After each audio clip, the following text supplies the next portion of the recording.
Bien, buenas noches. Vamos a cerrar esta, en nuestra opinión, excelente jornada, la riqueza de temas que vimos.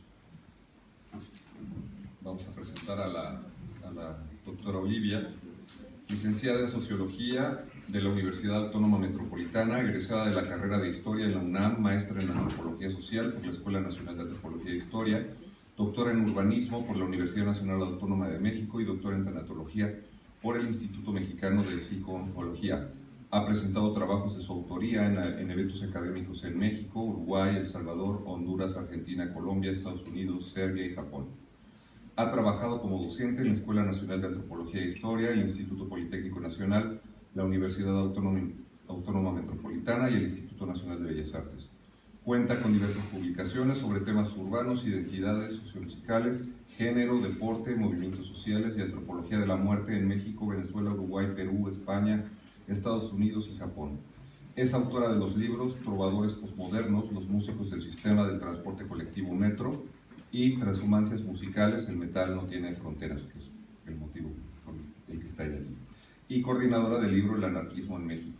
En lo que refiere a la temática del heavy metal, es autora de los artículos Mujeres del Metal para la revista El Basement de Chicago, Destrucción mutuamente asegurada, apuntes sobre la relación entre el thrash metal y la Guerra Fría durante la década de los años 80, en la revista digital universitaria de la UNAM y del capítulo Producción musical multinacional, la grabación de los discos de metal en la era digital, para el libro Estéticas del Rock, publicado por la Universidad Iberoamericana, de reciente, desde meses, ¿no? Ha participado activamente en la escena del metal en nuestro país, colaborando en diferentes fanzines en la distribución de material como manager de bandas como Mike Dictor, Mítica y Mechanical Chaos, y desde 2005 con el proyecto de investigación Metal Latino, recorriendo el continente de sur a norte en trabajo de campo. Actualmente colabora con la revista Cult, es una de los 3 coordinadores del Seminario Permanente de Estudios sobre Heavy Metal INA-UNAM. Funge como jefa del posgrado en Antropología Social en la ENA. Les pedimos un fuerte aplauso para la doctora.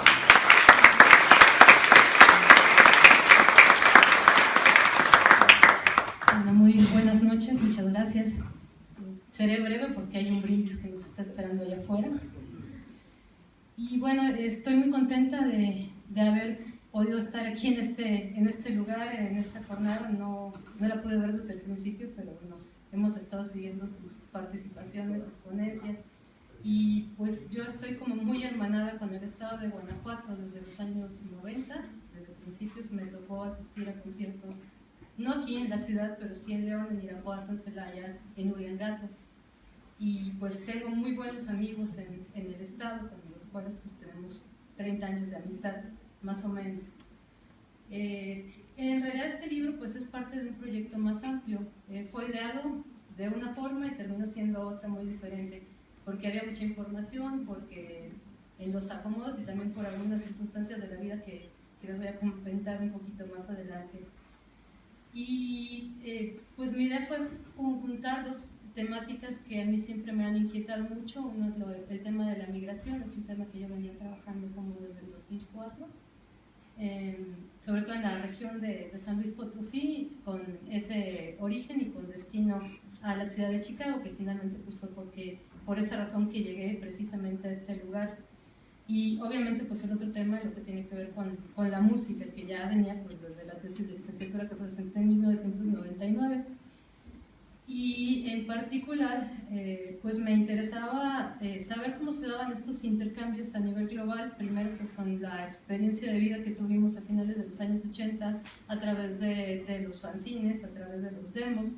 De alguna forma pues muchos de estos grupos mexicanos llegaron a trascender antes de poder cruzar las fronteras.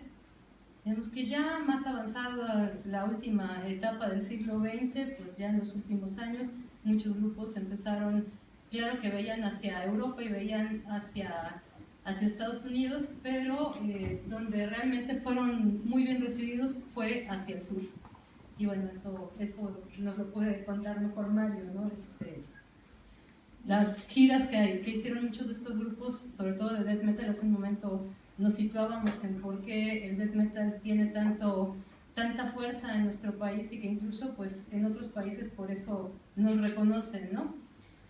Y a partir de esto, pues también tuvo que ver una condición de vida que fue que muchos de mis amigos de generación migraron hacia los Estados Unidos, y muchos de ellos eran músicos y tenían sus grupos, y pues a diferencia de otros sectores de la población, no solamente pues migraban como por una condición socioeconómica, sino también con esa idea de hacerla dentro de ese mercado, aunque fuera underground, pero ya en los Estados Unidos.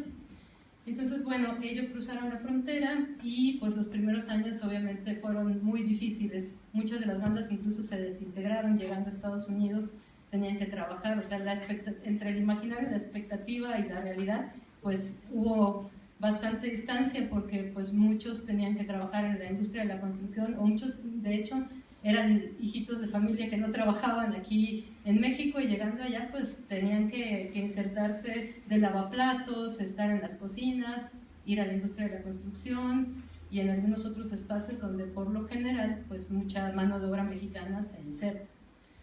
Entonces, en este libro, que como les dije es parte de un proyecto más grande, esta es como una pequeña parte de algo que pues estoy acomodando desde hace un buen tiempo, al menos unos buenos años.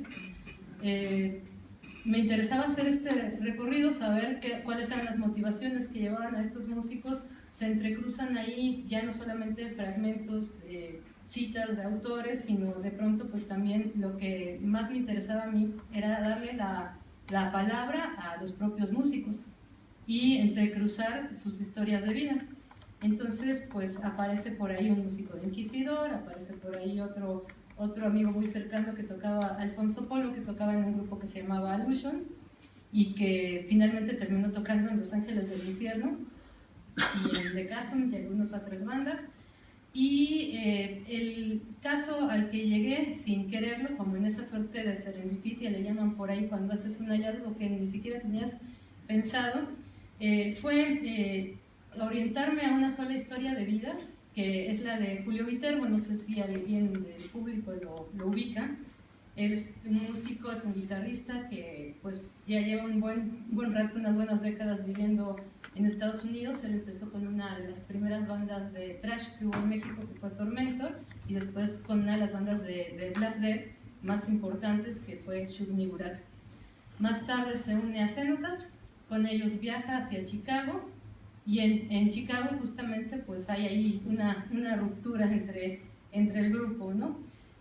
Otro grupo muy cercano también que venía de Cenotaph pues se decidió migrar hacia allá, que fue The Chasm, grupo en el que también participó Julio Viterbo, después Acerus, y bueno, actualmente toca en una banda que es más heavy, que se llama Heaven's Decay. Empecé a armar su historia de vida. Él también venía de San Luis Potosí, de una familia que siempre encontramos como ese rasgo de migración en antecedentes familiares. Y algo que pasa con él llegando, y que también fue como esa situación que desató la premura para que yo terminara escribiendo eso y no otra cosa, fue que él se enferma de las vías urinarias, particularmente pues en una situación de insuficiencia renal, en la cual se necesita un trasplante, se le hace un trasplante, no se asimila. Ya saben que esto pues depende mucho de tipos de sangre, de condiciones y hasta de cuestiones que tienen que ver con la variabilidad genética. Entonces, en el lapso en el que yo estoy escribiendo el libro, pues él está esperando una donación de un segundo riñón. Y para muchos que fuimos sus amigos desde finales de los años 80, pues fue una situación súper angustiante. Aunque sabíamos que posiblemente era más fácil que él encontrara ese riñón en Estados Unidos bajo un seguro de gastos médicos y no en México. O sea, seguramente si él viviera todavía en México, pues estaría en una larga lista, una lista interminable. Entonces, en el momento en que se cierra el texto, pues él está esperando ese riñón. Actualmente, hace ya casi un año, él recibe el riñón mediante un intercambio, y pues su calidad de vida pues ha mejorado mucho, ¿no? Y ahorita ya está volviendo a tocar nuevamente, volviendo a los escenarios, porque yo creo que no hay nada más frustrante para un músico que tu condición física no te permita tocar. No sé si hayan oído de Keith Emerson, de una banda de progresivo de los años 70. Él tuvo un problema también de cuestión, ¿cómo se llama esto? Reumatológica, o sea, y pues él ya no iba a poder volver a tocar los teclados y terminó suicidándose. Para que vean que no solamente los músicos que dicen por ahí hace rato que de metal se suicidan, no, todo el mundo se suicida cuando se quiere suicidar, ¿no? Toque lo que toque. Entonces, en ese sentido, pues sentíamos su frustración, tuvimos la oportunidad por cuestiones de conexiones con otros grupos en Chicago, porque de repente van a aparecer en el libro también los personajes que están imbuidos en el tema del arte, escultores, escritores, porque hay una gran comunidad que va creciendo en Illinois, de mexicanos que están creando en distintos campos del arte. Entonces, algo que nos llamó la atención pues, fue reconectarnos con nuestra comunidad mexicana y conocer a otras personas que estaban haciendo cosas por allá.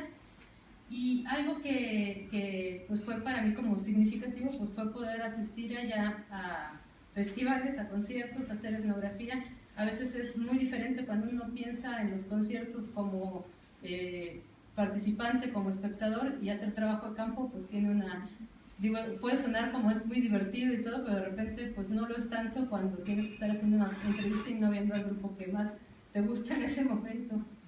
Entonces, bajo esa situación nos dimos cuenta que pues hay como varias escenas dentro de Chicago. Obviamente pues una es la conformada por la gente de Chicago y de muchas otras nacionalidades.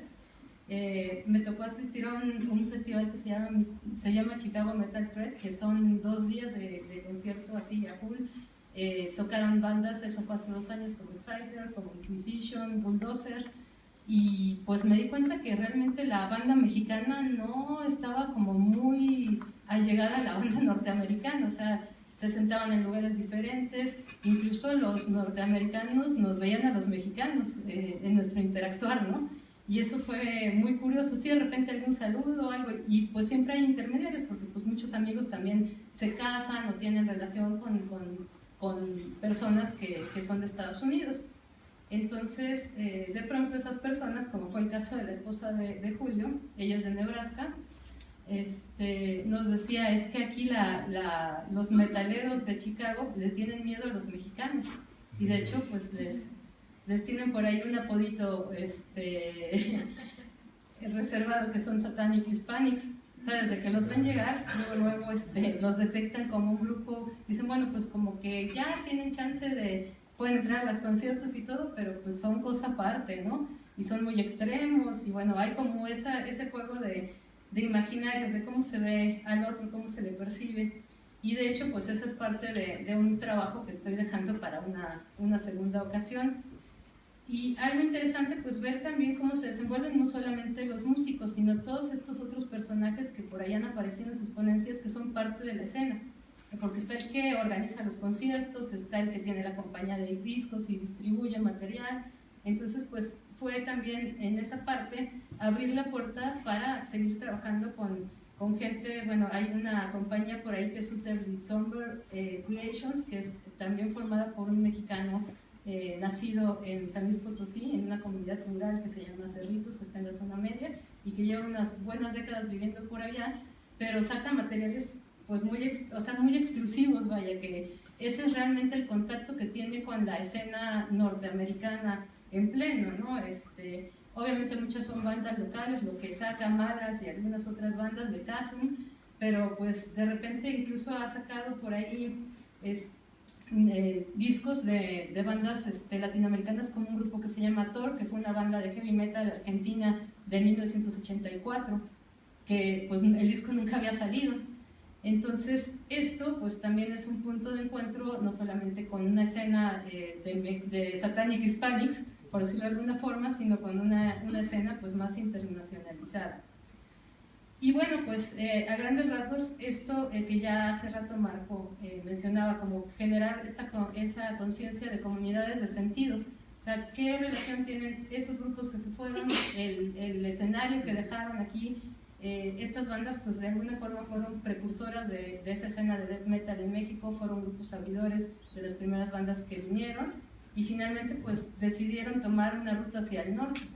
¿Bajo qué costo? Pues en muchos de estos fragmentos del texto pueden ustedes ver a través del discurso cuál es el costo, no estar lejos de la familia, algunos no volver a ver a su familia, muchos de ellos se fueron y por cuestiones de papeles y todo esto, pues nunca han podido regresar, han muerto sus familiares aquí en México y no han podido venir a verlos.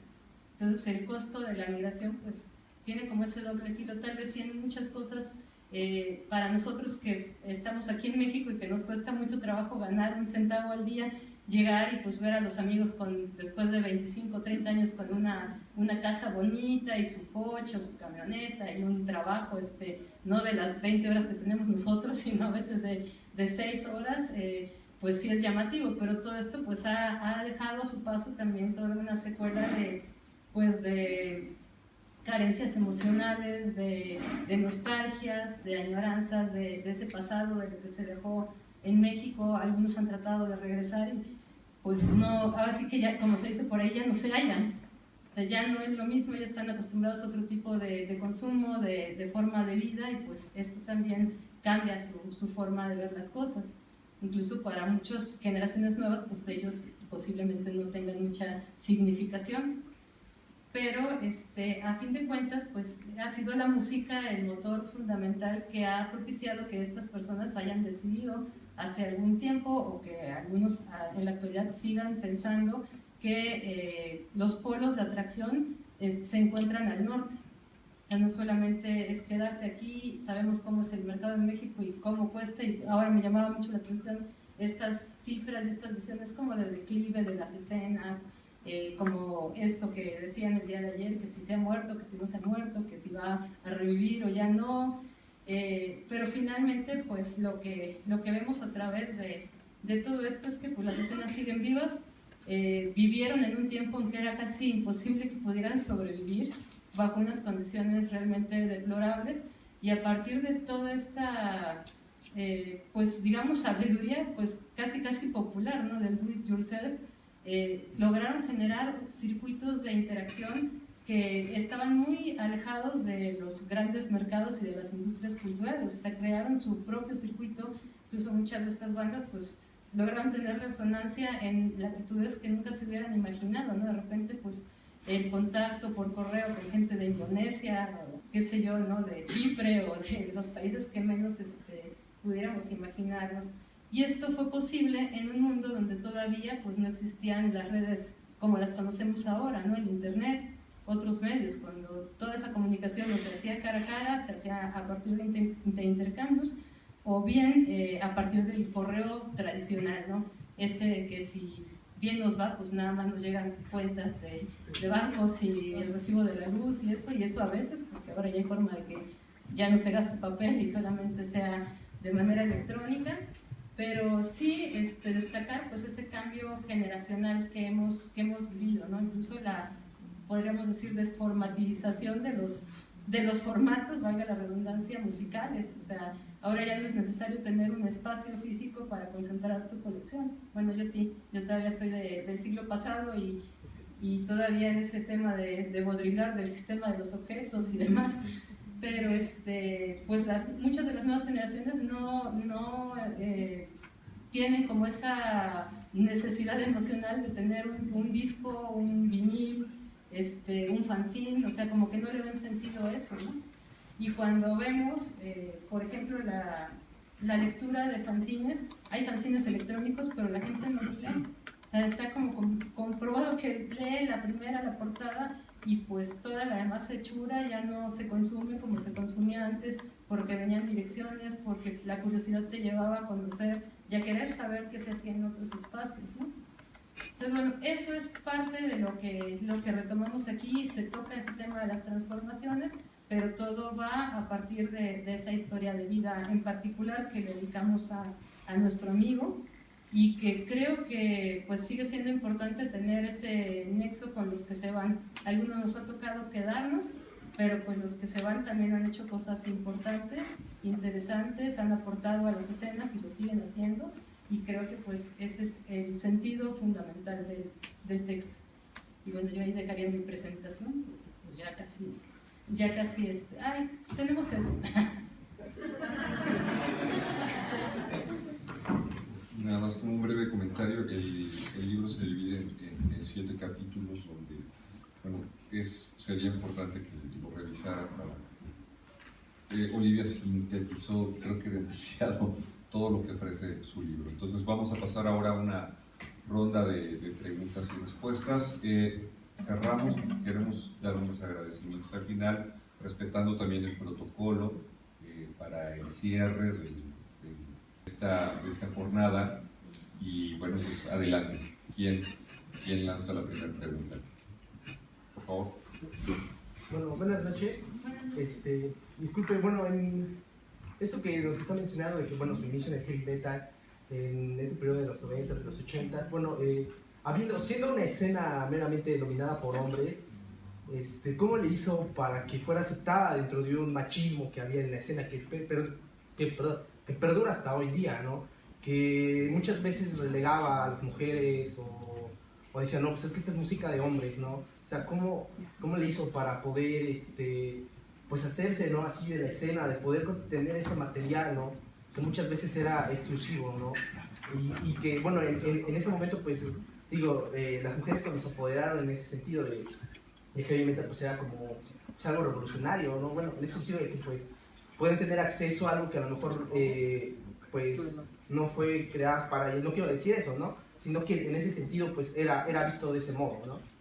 Gracias. De hecho, esa es una de las preguntas que más hubiera querido que me hicieran antes, porque bueno, hay muchas cosas que damos por hecho. Ahora es muy común ir, no sé si en algunas variaciones del metal hay una población femenina muy grande, creo que sí, por lo menos equitativa o más o menos con esa cuota de género, pero pues tal vez lo que a mí me llevó a esto pues fue tener una infancia muy, muy extraña.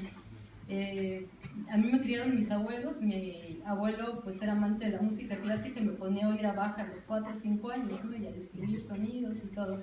Y ya me descompuse, digamos, llegando como un poco a la adolescencia, como decían por ahí, decía Gatica, yo no tuve un tío que me llevara, yo tampoco tuve un tío, pero sí tuve un vecino que venía llegando de Inglaterra.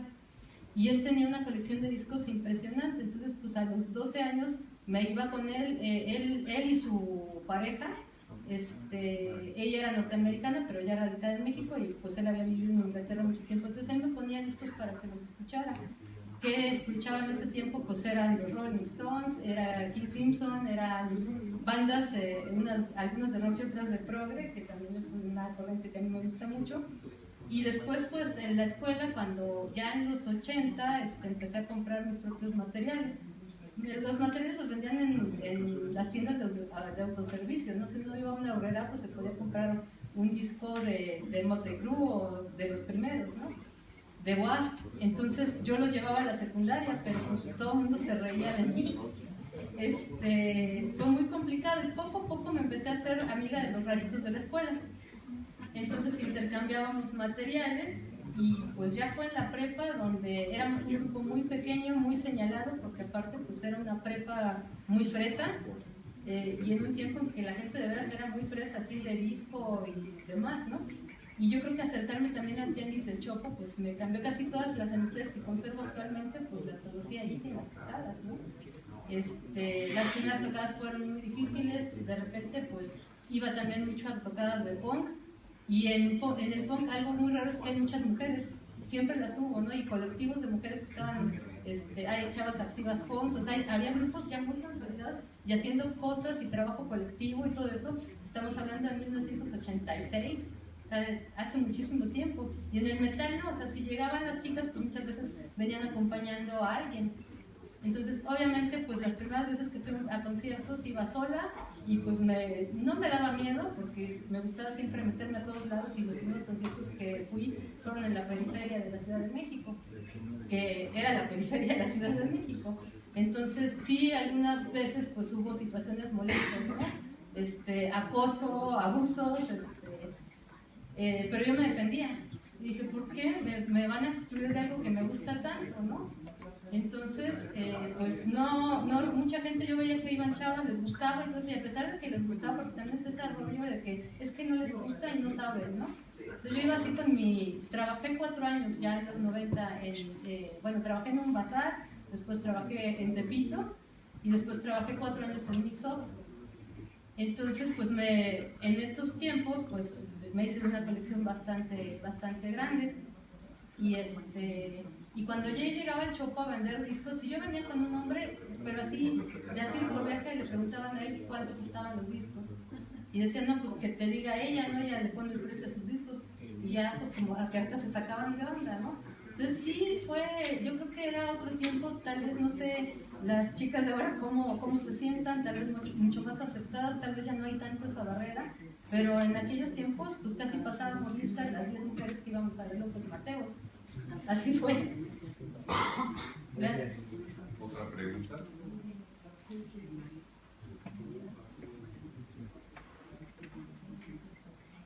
¿Otra pregunta? En esta recopilación que haces, ¿algún concierto que te haya dejado algo muy marcado en cuestión de pues, algo agradable, algo que te haya llevado a seguir en esto?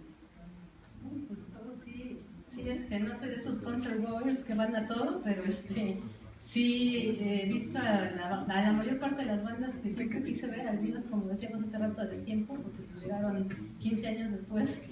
Pero pues recuerdo, no sé, tal vez Hermanos Montano, que fue una de las primeras bandas que vi, ¿qué es esto, no? Cuando pues no había grupos extranjeros que visitaran el país. Y obviamente pues bandas mucho más grandes, ¿no? La primera vez que vi a Black Sabbath pues fue ahí en el Palacio de los Deportes, con un sonido horroroso, ¿no? Abrió Luzbel, sí, venía con Dio, o sea, fue algo padre, ¿no? Y también me tocó verlos en Los Ángeles, ahí en esa alineación los vi completitos, ¿no? Cuando vinieron ya aquí ya no venía baterista, pero ya estaban completos. Cuando iniciaron Judas Priest, pues también fue una de las bandas que más me gustó desde 1982, ¿no? Y verlos para mí fue así, sí existen, no solo son los videos. Yo creo que esa emoción, ahora todo lo tenemos a la mano. Así que no en mis tiempos, pero sí incluso antes, o sea, en la época que le tocó vivir, no sé, a la generación de Paco Gatica, era impresionante. La gente daba portazos por ver videos en el Auditorio Nacional, daba portazos por ir a ver videos en el Foro Isabelino. Era una sed de estar ahí, de estar cerca, que pues, yo creo que eso también se ha ido perdiendo un poquito, ¿no? O sea, de repente hay mucha gente que va a los conciertos y ni siquiera está poniendo... Yo me enojo mucho con eso, o están grabando, o están paseando. Yo digo, pero si no están, ¿a qué vinieron y pagaron un boleto de miles de pesos para no poner atención a los grupos? Eso todavía no lo entiendes. Pero son muchísimos los conciertos que me han dejado huella, ¿no? O sea, pensaba, por ejemplo, una banda que me encanta es Paradise Lost. Ellos no vinieron con el primer disco ni con el Gothic, que es el segundo disco, vinieron ya más tardecito, creo que con el Icon, sí. Y fue una sorpresa porque nadie sabía que iban a tocar. Era un concierto, ellos le abrieron a Ozzy Osbourne en el 94.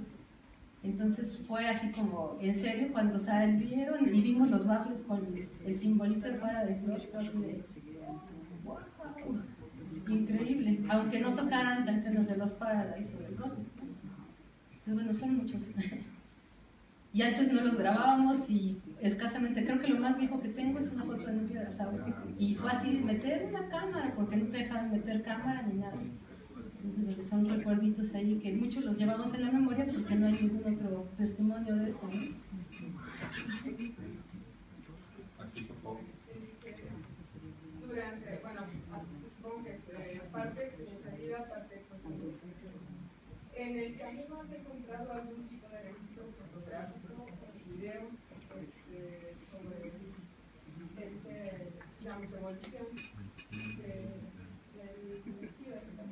Hay muy poco, pero alguien que tiene un archivo impresionante es Carlos Alanis de Next, porque él tenía una cámara beta que casi nadie pues tenía cámara, ¿no?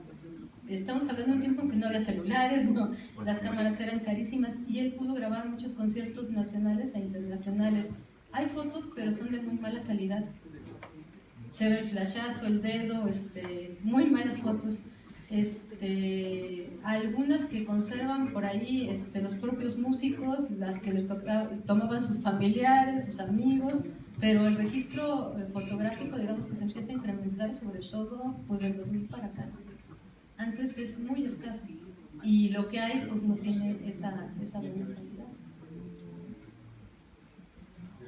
Tengo una pregunta en el sentido que ¿a qué dificultad te enfrentaste en el sentido de acotar el libro? Porque cuando uno lo va leyendo y va conociendo los personajes que vas teniendo con esta historia, evidentemente ya se necesita otro libro para construir las historias de lo que sucede también en México, la parte, o sea, explicas lo de la familia también, pero hay muchos más. ¿A ti cómo te confrontó eso para decir hasta aquí tengo que terminar el libro? Fue bien complicado porque salieron 120 cuartillas, yo tenía como 300, ¿no? Entonces dije, aquí salen varias cosas, esto por esto, pero lo que fue apremiante fue el estado de salud de Julio, porque decíamos, llegó un punto en que decíamos, ya no la libra, o sea, en ese tiempo también falleció Julio Álvarez de Anarcos por otra situación, entonces decíamos, no, este otro Julio tiene que ver esto publicado, o sea, porque es para él, para su familia. Entonces eso fue lo que dijo, lo que me hizo pensar en un corte así abrupto, es esto, ya está acá y lo que viene pues ya es una segunda parte. Aunque esté bien acotado lo que redondeaste, se siente esa, bueno, ahora lo sabemos, ¿no? La premura de la gravedad del tema, sí parece que hay una necesidad de continuar la lectura. Exacto, pues ahí ya se está preparando, porque hubo mucho trabajo de campo allá. Primero Chicago, después pues ya tomar otras temáticas, ¿no? Que son varios los que inquietan. Sí, bueno. Sí, es un comentario. El texto me hace recordar muchas cosas. Yo, ninguna es hermanos mayores, yo debo estar por mis hermanos mayores. Y conforme voy leyendo el libro, voy leyendo los playos, me hace como esa nostalgia, ¿no? El aspecto que tú tienes del material, pues es llena como de sentido y significado, ¿no? No solamente es como un pedazo de cartón, como podría haberlo antes más, ¿no? Sino como que es un vinil que le cargas de sentido y significado a ese vinil, ¿no? O sea, y tener tu colección es mucho más interesante, ¿no? O sea, a diferencia de otras nuevas generaciones que es como más de Spotify, ¿no? Los discos en Spotify, ¿no? O sea, es como mucho más recargado de sentido y significado, pues tener como tu colección, ¿no? Porque vas dotando de recuerdos, inclusive, ¿no? O sea, no solamente porque es un recuerdo de ti, esto es como un pequeño mapeo, ¿no?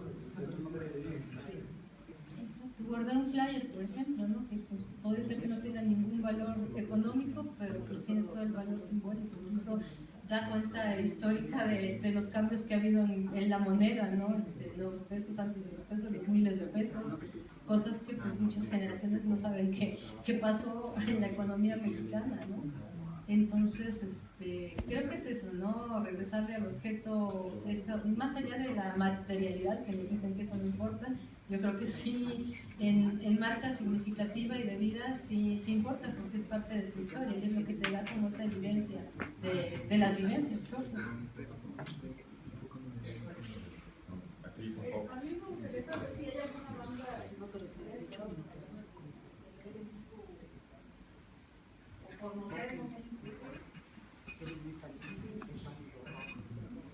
Pensar, porque sí, bueno, sí, Tim Lizzy.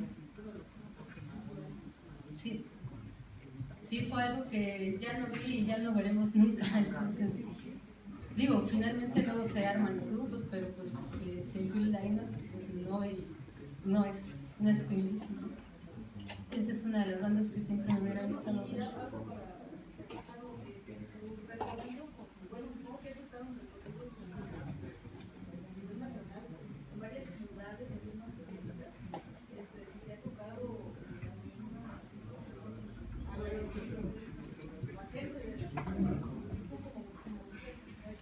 Fíjate que no, bueno, ciudades medias y ciudades más pequeñitas, afortunadamente acompañé de gira a varios grupos y pues realmente la gente siempre se portó increíblemente, ¿no?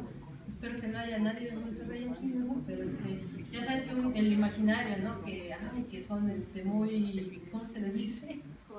Ajá, exacto, no quería decir esa palabra, pero cuando fui por primera vez, y tengo familia que es de allá y que vive allá, pero la primera vez que fui allá, la gente, a pesar de que yo no era parte del grupo, se desvivía en el trato, O sea, me impresionaron, así, era que necesitas, súper atentos, o sea, esa parte sí hay que reconocerla, o sea, la gente sí fue muy amable. Y también pues hicimos muchos amigos en ese recorrido, ¿no? Con muchos tengo contactos todavía. Gracias. Bueno, vamos a, ahorita que bajemos ya, no pueden continuar. Le entregamos una constancia con la presentación del libro, Transformaciones musicales y globalización en metal, noche y las fronteras, a la doctora Olivia Domínguez.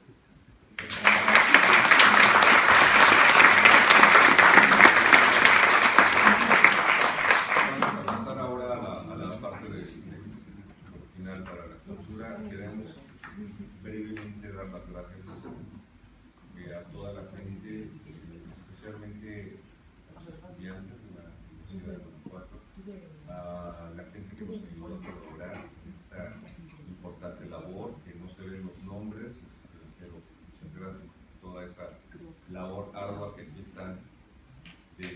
Son las casi, ya cuando entramos aquí al auditorio, que lo vemos hermoso y todo eso, veíamos algo extraordinario. Ahorita ya la visión se distorsionó un poco porque estamos aquí mucho tiempo exponiendo cosas maravillosas que pudimos aprender con ustedes. Gracias a Gabriela Trabuso también por todo este enlace que ha sido genial en la gestión. Todos los tiempos de la Universidad de Guanajuato, a nombre de nosotros, coordinadores del seminario de la Ciudad de México, a los técnicos que han hecho un trabajo extraordinario también, y yo creo que estamos omitiendo también a muchas personas que están detrás de esto. El doctor Pompea nos va a ayudar a lo mejor un poquito también en eso, y todos los nombres que tienen que ver con la división de música, también con el doctor Alfonso, con el doctor Carlos Caso, en fin, un montón de gente que estamos verdaderamente agradecidos de que nosotros, tanto la doctora Olivia como el licenciado Diego López, han estado aquí viéndonos y además con una actitud de que nosotros nos vamos también aprendiendo demasiado de cada uno de ustedes. Ha sido una jornada intensa, pero también de visita. Tenemos gente de Colombia que está aquí, que hizo su viaje y que le agradecemos enormemente todo este esfuerzo de estar aquí. Gente de Guatemala que nos entregó una ponencia extraordinaria. Gente del mismo estado que nos dio a conocer mucho más de lo que nosotros intuíamos o sabíamos, o lo que sea, nos hizo reflexionar mucho, y este intercambio académico ha sido maravilloso gracias a toda la gente que, sobre todo a los pasantes o estudiantes, que han hecho un esfuerzo económico por estar aquí con nosotros. También les damos mucho las gracias porque podemos decir han venido de Chihuahua, por allá también, de Querétaro, de Guadalajara, el Estado de México, la Ciudad de México, de diferentes partes. Solamente, bueno, estamos omitiendo un montón de personas. Y de los que se fueron por cumplir con otro compromiso igual de profesional, como el doctor Benjamín Murataya, Mónica Hernández Monroy, que no pudo venir, está aquí el doctor Rafael Pérez Taylor del Instituto de Investigaciones Antropológicas de la UNAM, que les manda un cordial saludo también de esto que estamos haciendo entre todos. Les damos las gracias y queremos invitar por favor aquí al doctor González Pompea para que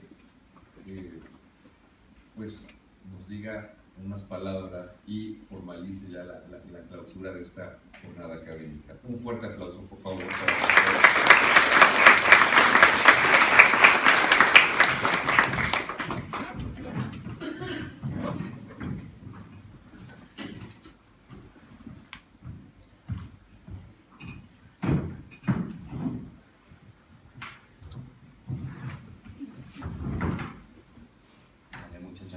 noches a todos. Prometo ser aún más breve. Como lo ha dicho la doctora Olivia, pues creo que lo que ya todos queremos es tener este pequeño espacio de convivencia y un brindis esperándonos allá afuera, y después de lo que literalmente han sido jornadas de sol a sol. O sea, han sido 24 horas de trabajo en un espacio de, ¿qué? Tal vez 30 horas. Yo no sé cómo lo hacen, de verdad. Pero bueno, creo que eso ocurre cuando las razones por las que nos reunimos nos apasionan. Cuando las razones por las que dialogamos y discutimos nos tocan de una manera muy profunda, y creo que eso es lo que hemos podido vivir en estas jornadas del heavy metal. Yo realmente solamente quisiera aprovechar para agradecer que esta colaboración realmente ha sido estupenda. Antes que ninguna otra cosa, pues a ustedes, el comité organizador, que nos han permitido ser cómplices de ustedes en estas jornadas académicas, en la realización de estas jornadas aquí en Guanajuato. Quiero también aprovechar para agradecer también al comité organizador, que fueron los principales cómplices y que también estuvieron quemándose las pestañas para poder llevar esto a cabo. Al doctor Alfonso Pérez, que aquí también nos acompaña, que de verdad también les pido un fuerte aplauso al doctor.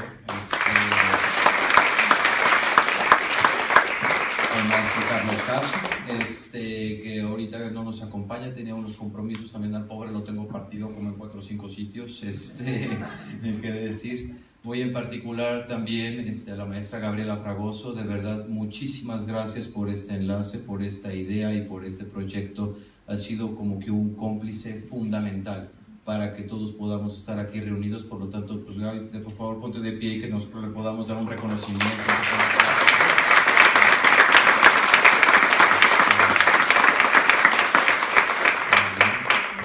También nos acompaña, que fue de verdad una ayuda invaluable. Es de verdad una persona a la cual le tengo un aprecio muy particular desde hace mucho tiempo, y que ha sido también un cómplice en cantidad de proyectos que hemos realizado con música aquí en el estado. El maestro Luis Flores Villagómez, el director del departamento de música. De verdad, Luis, muchísimas gracias por toda la ayuda, por recibirnos en estos que son propiamente hablando los espacios del edificio de artes del departamento de música y artes escénicas, así como del departamento de artes visuales. De verdad, muchísimas gracias. Eres un anfitrión de verdad de primera. Muchísimas gracias.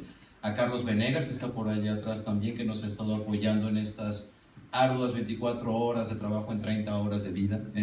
A Carlos Venegas, de verdad, muchísimas gracias. Jesús Ríos, que también uno de nuestros profesores, él de hecho del departamento de diseño, y que nos ha estado apoyando también con la logística, el streaming, y el levantamiento de videos y todo ese tipo de cuestiones. De veras, Jesús, muchísimas gracias. Pero como lo han mencionado muy bien aquí en esta mesa, a todos ustedes que estuvieron sentados en esta mesa haciendo las ponencias, o que están en este momento sentados acompañándonos desde las butacas, porque hay una cosa muy clara: lo que nos toca en muchas ocasiones desde la parte de la gestión como institución es apoyar. En realidad nuestro trabajo muchas veces se limita a eso, pero si no hay quien traiga las ideas y no hay quien traiga los proyectos, pues bien, podríamos quedarnos viendo el email ahí toda la mañana en el escritorio y firmando oficios, ¿no? Pero es justamente esto lo que hace a una institución, lo que hace a una universidad, y me atrevería a decir más, aquello que hace sociedad.